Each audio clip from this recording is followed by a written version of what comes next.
تو اس حوالے سے بخاری و مسلم کی ایک حدیث ہے مشکات میں 2002 کہ ابن عباس کہتے ہیں کہ نبی صلی اللہ علیہ وآلہ وسلم احرام کی حالت میں بھی اور روزے کی حالت میں بھی الحجامہ یعنی پچھنے لگوایا کرتے تھے، جسے ہم کپنگ کہتے ہیں. یہ طریقہ علاج ہے جس میں خون نکالا جاتا ہے. تو روزے کی حالت میں آپ صلی اللہ علیہ وآلہ وسلم خون نکلوا لیا کرتے تھے. تو بلڈ ڈونیشن بھی اسی کے اندر آئے گی. اگر خون نکال لیا جائے جسم سے تو روزہ نہیں ٹوٹے گا. البتہ اس میں ایک ایکسیپشن ہے، وہ صحیح بخاری میں حدیث ہے مشکات میں 2016 کے انس ابن مالک سے پوچھا گیا کہ آپ لوگ روزہ دار کے جو پچھنے لگوانے ہیں الحجامہ، اس کو نبی صلی اللہ علیہ وآلہ وسلم کے دور میں مکروہ کیوں جانتے تھے؟ تو انس ابن مالک نے کہا کہ ہم اسے مکروہ نہیں جانتے تھے، یہ بالکل ٹھیک ہے، ہاں مگر کمزوری کے سبب. اگر کسی کو یہ خطرہ ہو کہ وہ جب بلڈ ڈونیٹ کرے گا تو اتنی کمزوری ہو جائے گی کہ بلڈ پریشر اس کا ڈراپ ہو جائے گا اور روزہ نبھا نہیں سکے گا، تو ایک حدیث میں آتا ہے کہ آپ صلی اللہ علیہ وآلہ وسلم نے بھی پچھنے لگوانے کے بعد روزہ افطار کر لیا. اگر کمزوری والا معاملہ ہو تو پھر آپ روزہ توڑ سکتے ہیں اور اس کی ایک قضا کریں گے، اس میں کوئی گناہ بھی نہیں ہوگا. ظاہر مجبوراً کسی کو بلڈ ڈونیٹ کیا جاتا ہے. اس حوالے سے صحیح بخاری میں تعلیقاً ایک روایت ہے مشکات میں 2017 کے ابن عمر روزہ کی حالت میں حجامہ کروایا کرتے تھے، پھر چھوڑ دیا. یعنی جب بوڑھے ہو گئے، کمزور ہو گئے، تو پھر وہ رات کے وقت میں الحجامہ کروایا کرتے تھے، پچھنے لگوایا کرتے تھے. اب اسی پہ جو کہہ والا ایشو ہے وامٹنگ کا، الٹی کر دینا جسے ہم کہتے ہیں اپنی مادری لینگویج میں، وہ بھی ہوگا کہ اگر کسی پہ کمزوری طاری ہو جائے الٹی کرنے کے بعد تو ٹھیک ہے، وہ روزہ اپنا اسی وقت کھول لے، بعد میں ایک قضا کر لے. اور اگر اس کو خود بخود جو الٹی آئی ہے، کہہ آئی ہے، اس کے بعد وہ روزہ چلا سکتا ہے، چلائے، کوئی روزہ نہیں ٹوٹے گا، کیونکہ جسم سے چیز باہر نکلی ہے. صحیح بخاری 1938 کی ہیڈنگ تعلیقاً کہ نکالنے سے کوئی چیز روزہ نہیں ٹوٹے گا. کہہ کا مسئلہ جو ہے جامع ترمذی، سنن ابی داؤد اور مشکات میں 2008 ہے کہ نبی صلی اللہ علیہ وسلم کو ایک دفعہ کہہ آئی تو آپ نے روزہ افطار کر لیا، یعنی کھول لیا. کہہ آئی تو روزہ کھول لیا کمزوری کے سبب. یہ کمزوری کا لفظ میں کیوں بول رہا ہوں؟ کیونکہ صحیح بخاری میں موجود ہے تعلیقاً 1938 کی ہیڈنگ کے اوپر حضرت ابو ہریرہ کہتے ہیں جب کوئی شخص کہہ کرے تو روزہ نہیں ٹوٹتا، کیونکہ اس سے تو چیز باہر آتی ہے، اندر نہیں جاتی. اور ابن عباس کا بھی قول ساتھ موجود ہے کہ روزہ ان چیزوں سے ٹوٹتا ہے جو جسم کے اندر داخل کی جاتی ہیں، نہ کہ ان چیزوں سے جو باہر نکالی جاتی ہیں. ان کی پوری اسناد مصنف ابن ابی شیبہ میں اور باقی کتابوں میں موجود ہیں، بخاری میں بھی تعلیقاً موجود ہیں. البتہ وہ حدیث جو پبلک میں مشہور ہے وہ بڑی کمزور ہے. ترمذی، ابو داؤد اور ابن ماجہ میں مشکات میں 2007 کہ آپ صلی اللہ علیہ وآلہ وسلم نے فرمایا جو شخص خود جان بوجھ کر کہہ کرے انگلی ڈال کے، اس کا روزہ ٹوٹ گیا، اب وہ اس کی قضا بھی کرے گا.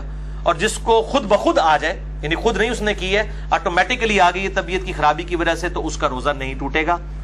یہ حدیث جو ہے اس کو امام ترمذی نے کہا یہ ضعیف ہے، اور انہوں نے کہا میرے استاد امام بخاری بھی اسے ضعیف کہتے تھے. امام ترمذی نے ساتھ لکھا اس میں حشام بن حسان مدلس ہیں اور ان سے روایت کر رہے ہیں، سما کی تصریح نہیں ہے. البتہ اس کو سپورٹیو ایک صحیح روایت موجود ہے موقوفاً ابن عمر رضی اللہ تعالیٰ عنہ سے.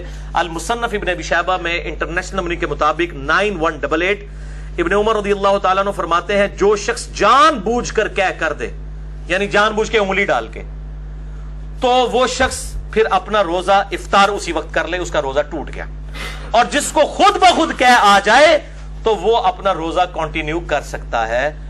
لیکن وہ بھی اگر کمزوری آ گئی تو وہ آپ حدیث سن چکے، آپ صلی اللہ علیہ وسلم کے ساتھ ایسا معاملہ ہوا.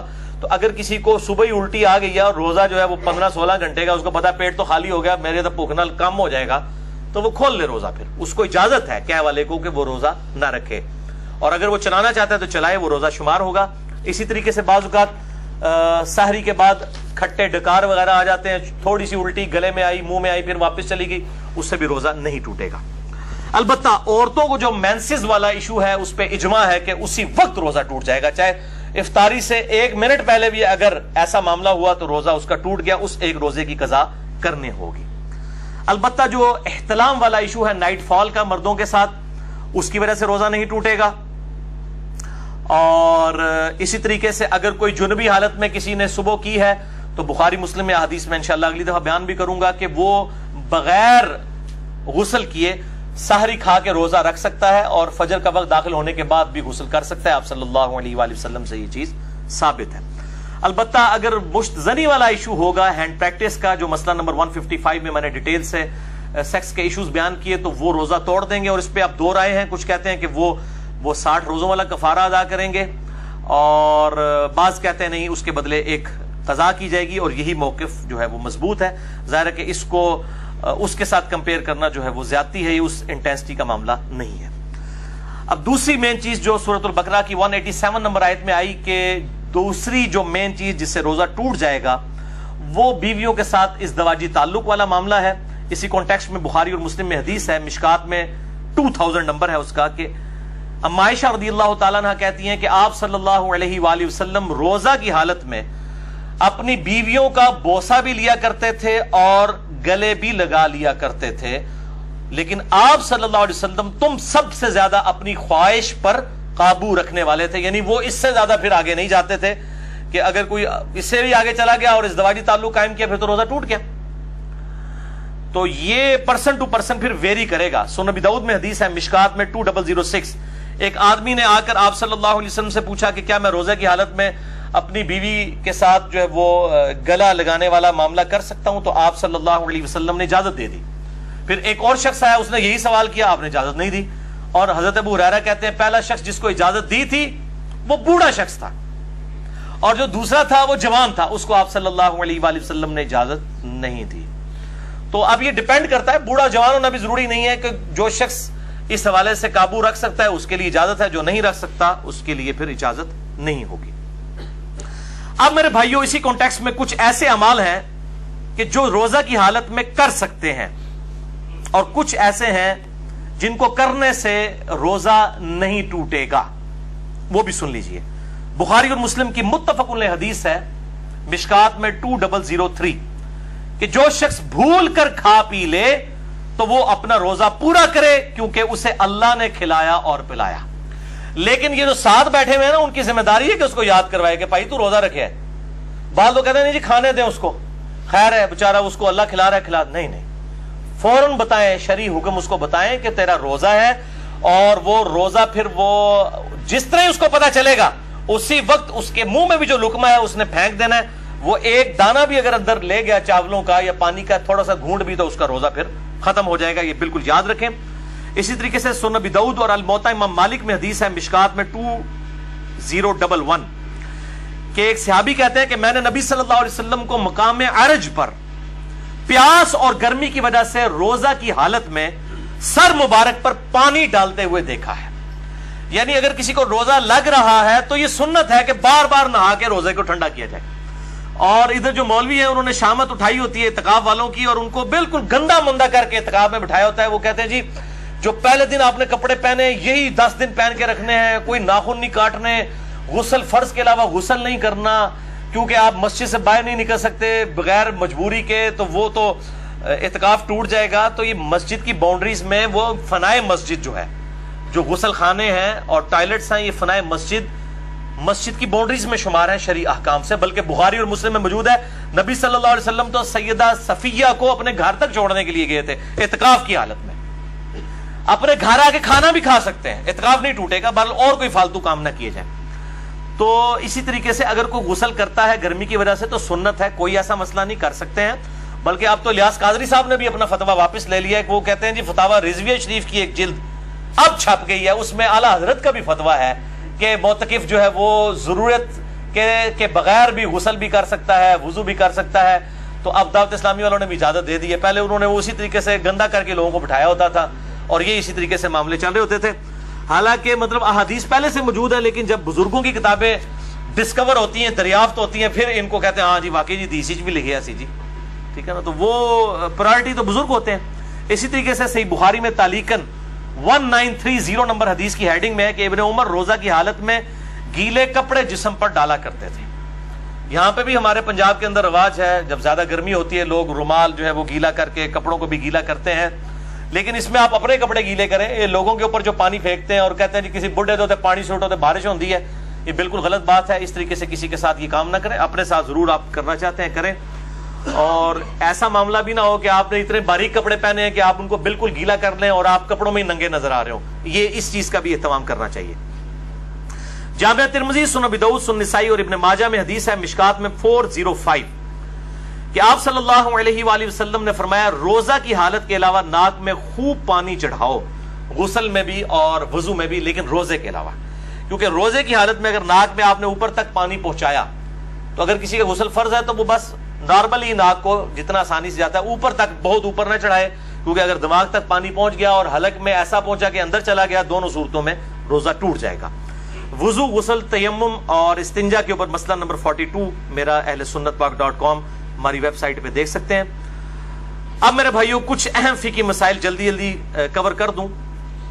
صحیح بخاری میں 1930 سے لے کر 1938 تک یہ جو کل 9 احادیث کی ہیڈنگز کے اندر امام بخاری تعلیقاً لے کر آئے ہیں، اور مکمل اسناد اس کی المصنف ابن ابی شیبہ میں موجود ہے بڑی ڈیٹیل کے ساتھ، اور اکثر چیزوں کے اوپر تو ان پہ اجماع ہے۔ نمبر 1 صحیح بخاری میں تعلیقاً ہے، عامر بن ربیعہ کہتے ہیں کہ نبی صلی اللہ علیہ وآلہ وسلم کو میں نے روزے کی حالت میں اتنی دفعہ مسواک کرتے دیکھا ہے کہ میں شمار بھی نہیں کر سکتا۔ تو روزہ دار مسواک بھی کر سکتا ہے، ٹوتھ برش بھی کر سکتا ہے، لیکن ٹوتھ پیسٹ سے اجتناب کرے، اس میں ٹیسٹ والا معاملہ ہے، اور اس کے ٹیسٹ کو مسواک کے اوپر قیاس نہ کرے۔ البتہ اگر کوئی ٹیسٹ والا معاملہ کر بھی لیتا ہے تو روزہ نہیں ٹوٹے گا، کیونکہ جب تک حلق سے نیچے نہیں جاتا روزہ ٹوٹے گا نہیں، بچنے میں عافیت ہے۔ صحیح بخاری میں تعلیقاً ابن مسعود کا قول ہے کہ روزہ دار کنگھی اور تیل بھی لگا سکتا ہے بالوں میں۔ صحیح بخاری میں تعلیقاً انس بن مالک کا قول ہے کہ روزہ دار سرما بھی لگا سکتا ہے آنکھوں کے اندر، لیکن آنکھوں میں دوائی نہ ٹپکائیں، کیونکہ دوائی وہ سیدھی گلے کے حلق تک پہنچتی ہے، صرف سرمے کا مسئلہ ہے یا پانی کا، وہ جائز ہے۔ صحیح بخاری میں تعلیقاً ابن عباس کا قول ہے کہ روزہ دار ہنڈیا کا ذائقہ بھی چکھ سکتا ہے۔ چکھنے اور کھانے میں فرق ہے، چکھنا جو ہے وہ زبان کی نوک کے اوپر ہوتا ہے، یعنی نمک مرچ کو چکھ کے پھر تھوک دے۔ صحیح بخاری میں تعلیقاً حسن بصری تابعی کا قول ہے کہ اگر حلق میں خود بخود مکھی چلی جائے کسی کے تو روزہ نہیں ٹوٹے گا۔ صحیح بخاری میں تعلیقاً عطا بن ابی رباح کا قول ہے کہ اگر کلی کر کے پانی ایک دفعہ گرا دیا جائے، اس کے بعد جو تھوک میں نمی ہے حلق سے نیچے چلی جائے تو وہ روزہ نہیں توڑے گی، اور یہ مشکات میں 2018 پہ موجود ہے۔ بعض لوگ اتنے وہمی ہوتے ہیں، وہ جناب وضو کرنے کے بعد 10 دفعہ 20 دفعہ تھوکتے رہتے ہیں، ایک دفعہ تھوک دیا اس کے بعد جو نمی ہے وہ اندر چلی گئی، اس کی وجہ سے روزہ نہیں ٹوٹے گا۔ اللہ تعالیٰ نے لا یکلف اللہ نفسا الا وسعها، اور اس حوالے سے یہ جو شیطان کی پیروی ہے جو یہ بار بار جو لوگ اس حوالے سے کام کرتے ہیں۔ اب آخری ٹاپک نمبر 3 ہے، انشاءاللہ 5-7 منٹ میں کنکلوڈ ہوگا، باقی اگلے 5 ٹاپک اگلے ہفتے ڈسکس کریں گے، اور یہ ٹاپک نمبر 3 ہے روزوں کی قضا اور کفارے سے متعلق۔ بھائیو 2 اصطلاحات ٹرمنالوجیز کو سمجھ لیجئے۔ نمبر 1 قضا، یعنی چھوڑے ہوئے روزے کے بدلے میں ایک روزہ رکھنا۔ نمبر 2 کفارہ، شرعی پلینٹی، یعنی سزا کے طور پر اگر کسی نے جان بوجھ کے روزہ توڑا ہے اس کے لیے سزا کیا ہے۔ ایک روزہ تو رکھے گا باقی جو اس کے لیے سزا ہے۔ اور اس پر اجماع ہے کہ اگر مجبوراً کسی نے روزہ توڑا، کوئی بیماری کی وجہ سے اس کو ڈرپ لگوانی پڑ گئی یا ٹیکا لگوانا پڑ گیا یا کھانا پینا پڑ گیا، کوئی شوگر کا مریض تھا، تو اس کو پھر اس کے بدلے میں ایک ہی روزہ رکھنا ہوگا، یعنی قضا کرنی ہوگی، کفارہ نہیں دینا ہوگا۔ اسی طریقے سے عورتوں کے ساتھ حیض والا مینسز والا ایشو ہوا، اس کے بدلے ایک ہی روزہ رکھیں گی۔ بخاری اور مسلم کی متفق علیہ حدیث ہے مشکات میں 2032۔ اما عائشہ کہتی ہیں نبی صلی اللہ علیہ وسلم ہم عورتوں کو حیض کی حالت میں چھوڑے ہوئے روزوں کی قضا کا حکم دیتے تھے اور نمازوں کی قضا کا حکم نہیں دیتے تھے۔ تو روزوں کی قضا ان دنوں میں جو روزے چھوٹے ان کی قضا کرنی ہوگی، اور میں نے بتایا کہ افطار سے 1 منٹ پہلے بھی اگر کسی کے ساتھ ایسا معاملہ ہو گیا تو وہ روزہ اس کا وہ والا ٹوٹ جائے گا آٹومیٹیکلی، لوگ پوچھ رہے ہوتے ہیں، اور وہ ایک روزے کی قضا بعد میں کرے گی۔ اور اس قضا کے معاملے میں یہ لوگ کہتے ہیں نہیں جی وہ گرمیوں کے روزے گرمیوں میں ہی قضا کریں اور جناب اگلے سال سے پہلے قضا کر لیں، ایسی کوئی شرط نہیں ہے اسلام میں۔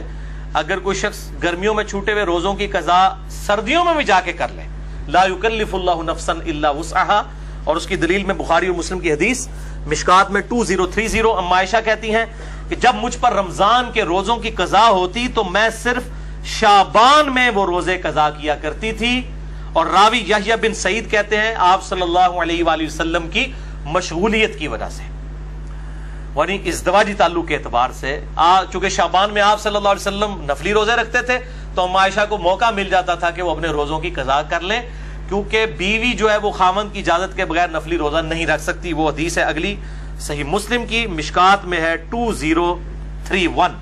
آپ صلی اللہ علیہ وآلہ وسلم نے فرمایا کسی عورت کے لیے اپنے خاوند کی اجازت کے بغیر نفلی روزہ رکھنا جائز نہیں، اور نہ اس کی اجازت کے بغیر گھر میں کسی کو آنے کی اجازت دینا. یعنی کوئی بیوی کے جی میرا رشتہ دار ہے، خاوند کی اجازت کے بغیر نہیں، اور نفلی روزہ نہیں رکھے گی. اس سے یہ بات پتہ چلی کہ یہ جو پبلک میں مشہور ہے کہ میاں بیوی صرف رات کے وقت ازدواجی تعلق قائم کر سکتے ہیں، یہ بالکل باطل ہے. اما عائشہ تو کہہ رہی ہے کہ میں روزہ بھی نہیں رکھ سکتی تھی آپ صلی اللہ علیہ وسلم کی مشغولیت کی وجہ سے.